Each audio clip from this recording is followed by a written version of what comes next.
अस्सलाम वालेकुम, मैं हूं अमजद अब्बासी। आप देख रहे हैं NK news HD। Multan metropolitan corporation के शोबा तजावुज़ात के इंचार्ज मोहब्बत खान की गुंडागर्दी।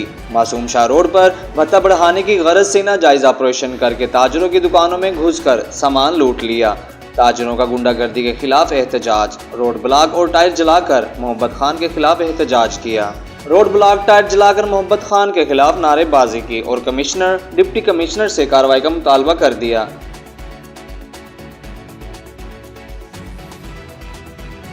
मासूम शाह रोड पर कायम फर्नीचर का कारोबार करने वाले ताजरों से पहले भी इंचार्ज शोबा तजावुज़ात मोहब्बत खान 4 लाख रुपए भत्ता वसूल करता था, जबकि गुज़िश्ता रोज़ भत्ता में इजाफा करने के लिए मोहब्बत खान ने ऑपरेशन शुरू कर दिया, जिस पर फर्नीचर के कारोबार करने वाले ताजरों के बाहर से और दुकानों में घुसकर लाखों रुपए मालियत का फर्नीचर लूट लिया, जिस पर ताजरों ने रोड ब्लॉक करके टायरों को आग लगाकर एहतजाज किया और नाराबाजी की।